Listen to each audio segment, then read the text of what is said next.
Hello everyone, welcome to the lecture on ICT and development.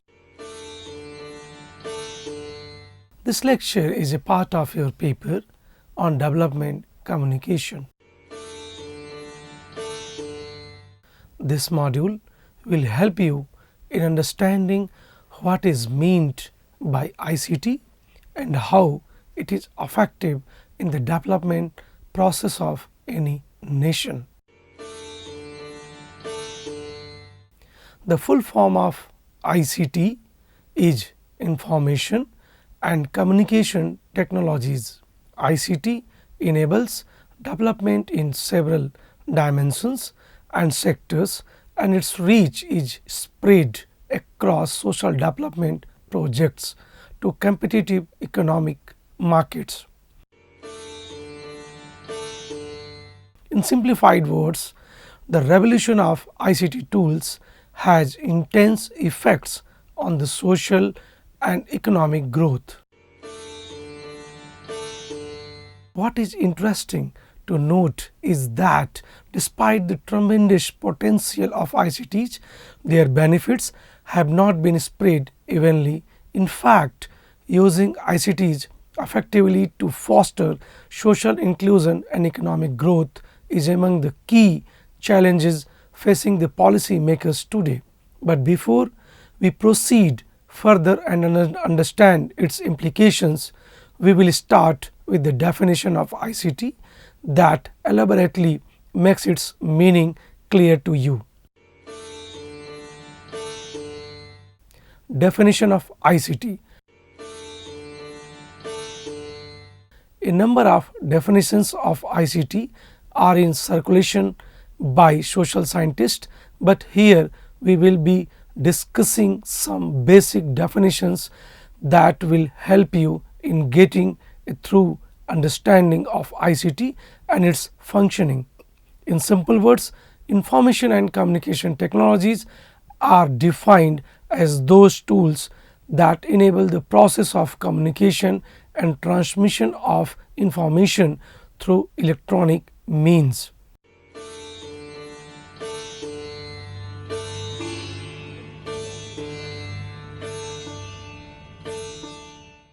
The broader definition of information and communication technologies encompasses traditional technologies to the most modern form of technologies.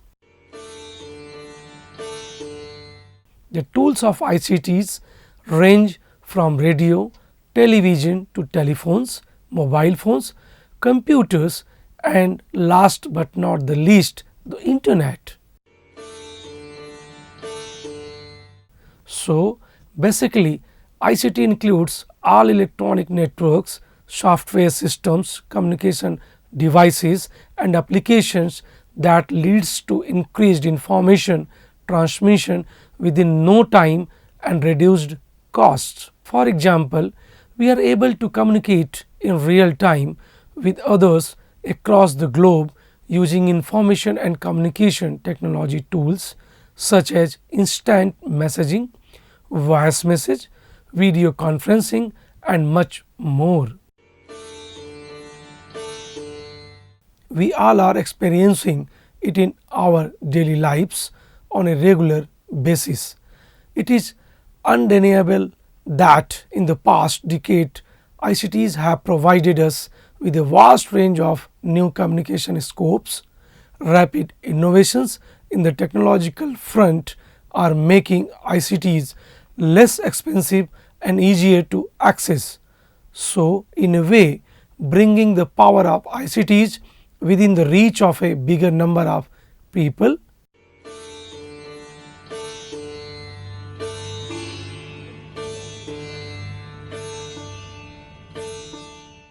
Now, coming to the discussion of how ICT can contribute to the national development. But moving on further, it is important to understand what development means. Development can be understood from various perspectives, and one of them is human development perspective. It takes place When a democratic society is marked where people are free to make choices about their standard of living, health, education and better participation in governance.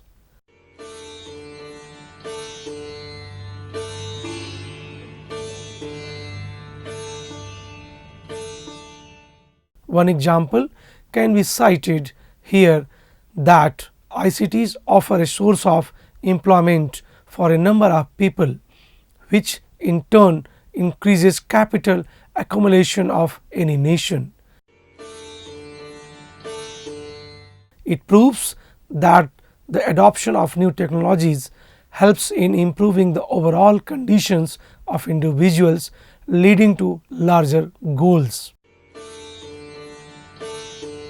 Thus, ICT can very efficiently support development if implemented to address the challenges and conditions at the grassroots level through access to knowledge and skills, healthy competitiveness and new markets. Research scholars across the globe are coming up with works on ICTs, its potential benefits, effects on various sectors of human interest. But what is needed to be understood at this stage is how ICT can enable development. In the following paragraphs, we will be broadly conceptualizing the use of ICT in various sectors. It must be mentioned here that the concept of ICT and its role in development is quite broad. It addresses the elements of social, economic and political for the overall improvement of lives of people. In the literature of development communication, the tools of information and communications technology have been identified as having the potential to facilitate national development. But at the same time, ICT has been theorized mostly as a massive standardized unit of development communication. So, in order to understand the scopes and manifold impacts of ICT in development process, a conceptual clarity in this context is needed. The advancement of modern information and communication technologies has transformed the world into a global village as it overcomes the geographical boundaries and creates opportunities for a global marketplace. Technological transformation are entwined with globalization and combined they are leading to new realities of global economy. The implications of information and communication technology and development is interlinked. In other words, ICT symbolizes the opportunity that globalization can offer to a developing nation. It plays an important role in the creation of information infrastructure. One good example here in this context can be that ICT based education. This mode of education offers opportunities to those who because of various reasons cannot go to educational institutions.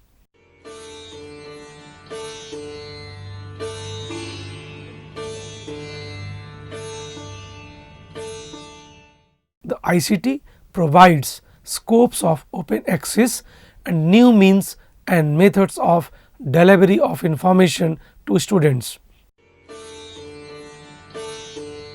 Besides this, ICT is also creating opportunities for the poor and needy. When talking about the poor, it is an inevitable fact that poor across the nation are isolated from any kind of information or technological revolution. As you are aware that there are difference in economy and access to technology also depends on this factor. People with higher income admittedly have greater access to technology. Here arises the concept of digital divide, which is also a consequence of differences in economy. But as access to information and technology is seen as first requisite of development process, the main question that comes to mind at this point is how ICT can be key pointer towards a developed society where there already exists a gap in terms of capital. So, for becoming relevant to the poor and underprivileged people, ICT tools must be made available as per their requirements, say for instance in local language and through community sharing and participation.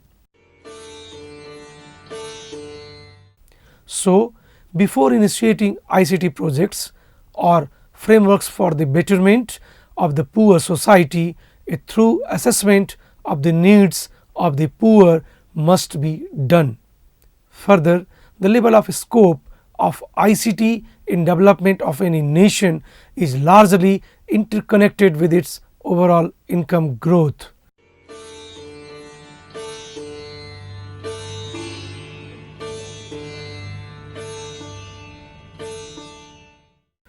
Some explanations of ICT described it is a substitute for human labor, whereas some describe it is an extension of human labor. However, in the process of development, the complexity of these issues needs to be addressed. So far as we have understood that ICT can increase information flow, increase productivity and also possesses the capacity to alter social relations. The potential of ICT has not only increased the diffusion of mass media, but it has also made possible in the creation of new opportunities to develop communication framework at the local level. Examples of such enhanced communication through mobile telephones are the establishment of tele-centers in rural India. There are arguments that poor countries will never be able to manage a phone per person. Well, it sounds very real, but social science scholars suggest that the solution to this problem is not complex. As just now we have cited the example of telecenters in rural places where the fixed cost of ICT provision can be shared by several individuals. What is important here is how the reach of technology can be expanded. Of course, there has to be regulatory mechanisms for functioning of such tools. Available literature examine the explosive growth of telecenters in India. This was one way of maximizing the ICT access in India, considering majority of its population reside in rural areas. We have briefly addressed the issue of rural areas and role of ICT in the above paragraph. Similarly, technology applications in other sectors will be taken one by one. ICT is characterized with rich and multifaceted nature, and thus for understanding its scopes and interventions on development initiatives, we will be discussing its applications in other relevant sectors that contribute to the development process of any nation. Secondly, to know the true potential of ICT, it must be conceptualized among different views or sectors. ICT and education. ICT offers powerful and cost effective tools for the expansion of education and knowledge. If implemented properly, ICT applications possesses the power of fundamentally transforming the nature of imparting education. Traditional teaching learning methods can be made interesting and interactive through virtual classrooms and online courses, which also have a wider reach.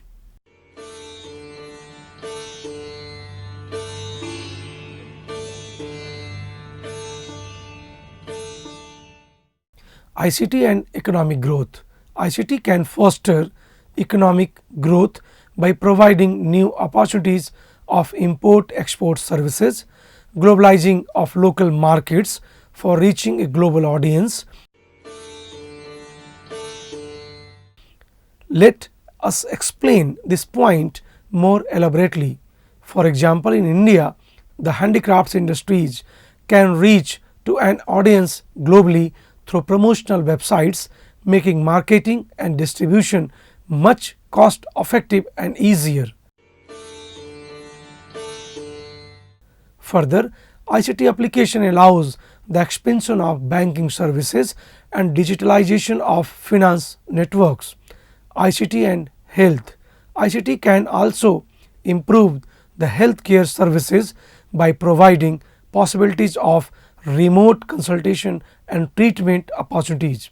ICT enables better medical training scopes for health workers. ICT reduces the cost of exchanging and storage of information and data. History of media points out that radio and television have been effective in disseminating of health awareness related messages in rural areas. ICT tools can also be used in the same way, and there are instances from several developing nations where ICT is used to monitor health checks and initiate massive vaccination. ICT and poverty reduction. ICT tools can be innovatively used for the benefits and welfare of the poor. This subject has been the growing experimentation and debate among the international academic circle. The ICT applications must be made accessible to the poor.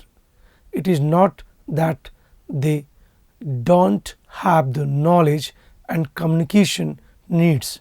They have equal needs just like other people. The major gap here is their needs are required to be addressed.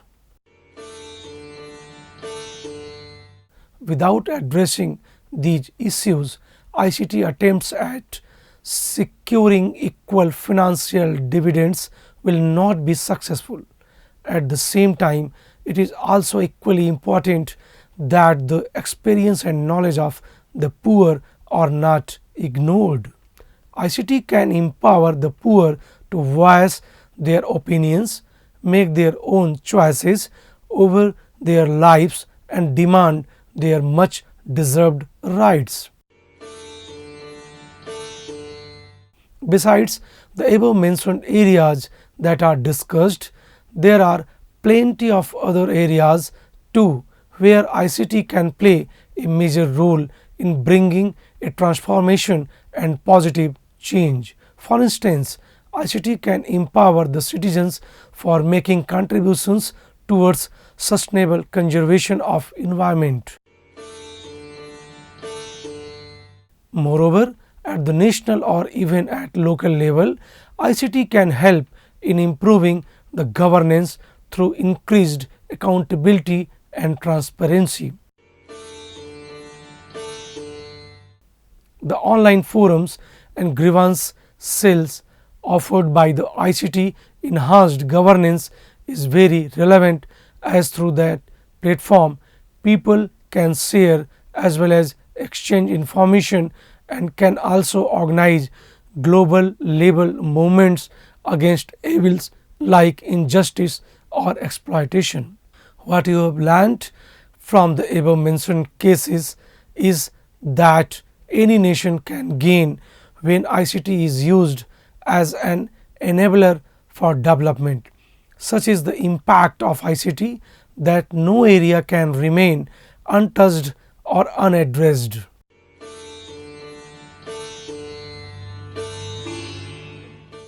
As mentioned earlier, that development can be defined from different perspectives. According to the modernization perspective, the crux of the problem with developing nations is that they lack the resources or knowledge to come up with the outdated means of production. ICT can act as a catalyst, and if the developing nations properly utilize the power of technology, they can be at par with the developed nations in terms of skilled workforce and economy. And improved information and communication technology infrastructure can play a significant role in drawing attention of international private ventures. Since the 1980s, there have been huge advances in the ICT field, and with the convergence of media, the phenomenon of multimedia emerged. Developing countries like India have tried to introduce these advanced technologies in field of education, agriculture and rural market. Well, monitoring the impact of ICT in all these fields is still an ongoing process, yet it can be said that technology have brought considerable changes in the not so industrialized countries. Just like other sectors, economy is one of the driving features of analyzing a country's development. So, here we will be discussing a three-dimensional approach in terms of market economy that can describe the potential of ICT in many nations' development. Every thread is correlated in the concept of development. Firstly, ICT can lead to the growth of employment opportunities and improve the limited human development index. Secondly, ICT can help bring in a revolution by exposing the flourishing indigenous market to the global arena. Lastly, ICT can empower the poorer people by redeploying the human labor to more efficient tasks and making the welfare schemes transparent for proper rendering of the benefits of such programs. These opportunities were perceived in one of the human development reports by United Nations. The introduction of personal computers and its leading to the increasing demand for software and hardware applications propelled the developing nations to adopt the related ICT policies. One of the widely accepted facts is that information poverty is a significant problem in developing countries. As is clearly indicated by the name itself, trustworthy information vital for effective functioning of both governments and private entities. To a greater extent, the importance of ICT lies in its capability of knowledge support. It is not always the case that the aims of any developing nation and ICTs are essentially needed to be framed in terms of accessibility to information or technology. Further, it is equally understandable that the most critical of problems at the national or local level call for technical support. So, a very clear concept about such minute yet vital distinctions while defining the development process and ICT is required. If there are opportunities, there are bound to be challenges as well. So, when we are discussing the advantages and possibilities of ICT in the development process, we must also take into account its downsides too. Undoubtedly, there are challenges and doubts about the effectiveness of ICT in the process of development, especially in a development country.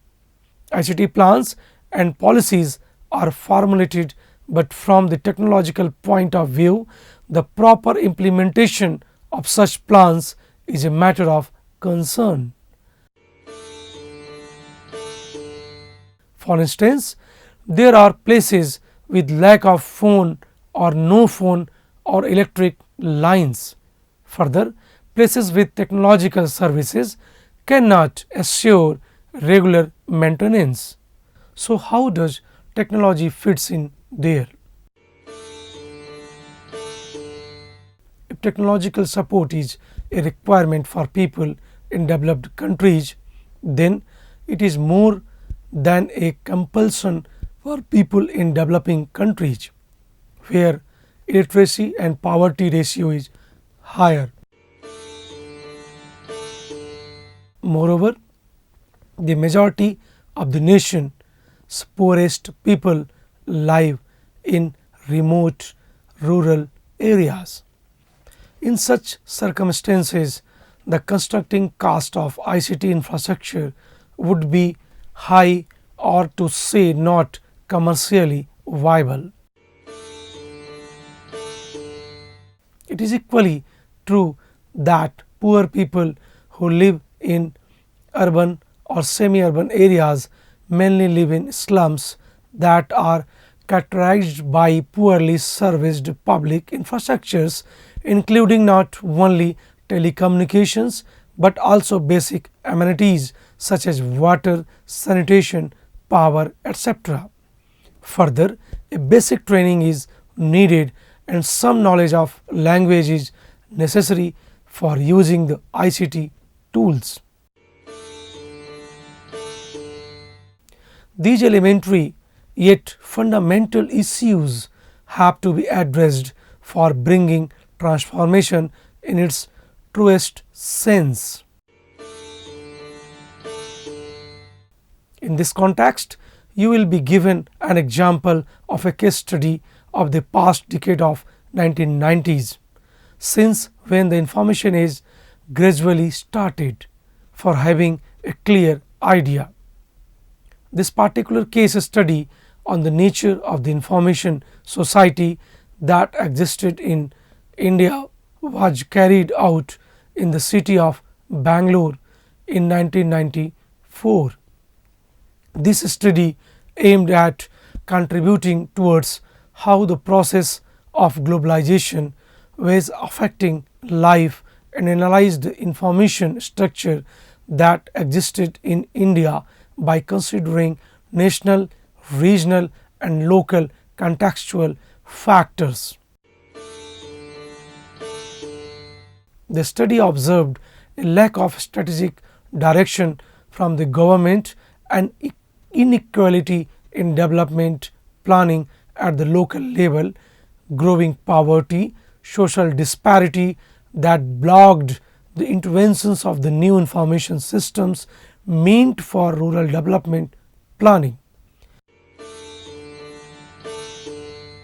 The study showed a striking contradiction where ICT had enabled the overall development of the city, making it one of the leading business hubs of India. It had very limited impact on marginalized and poverty issues of the region. As we have discussed earlier, that ICTs have remarkable perspective of improving the lives of the poor and marginalized communities and of decreasing the chances of vulnerabilities against them. Nonetheless, what we understand from the above case study is that ensuring equal access to ICT for all despite of their social class is a continuous challenge literally for every developing nation. So, what we have observed is that India is gradually becoming part of the information concentrated global economy, yet there are major social challenges that need to be properly recognized for a complete development. From all these observations, here we can say that for introducing development oriented projects involving ICT, it is equally important to consider the social, technological and cultural context of the concerned society.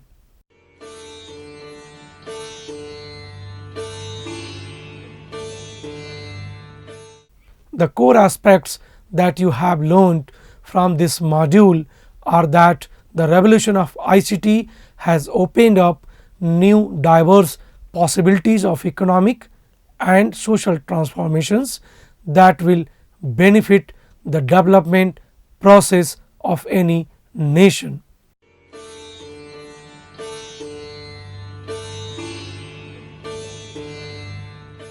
The ease and reasonable way of accessing the ICT tools have contributed to the increased popularity of ICT.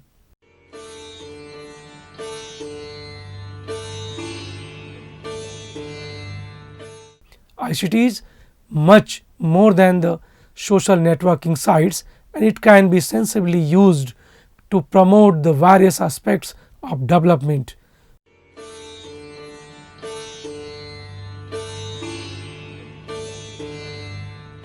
We have also discussed how for overall development of any nation, it is vital to address the basic critical elements of the equation of development like healthcare, preservation of environment, natural resources, agriculture, education and poverty reduction, etc.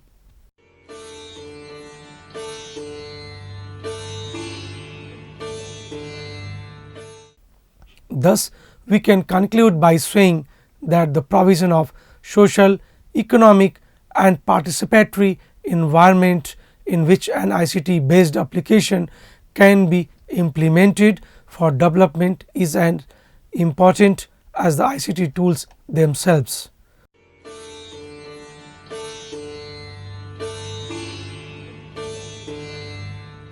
For more details, please read the module carefully and attempt the questions given at the end of each module. Thank you.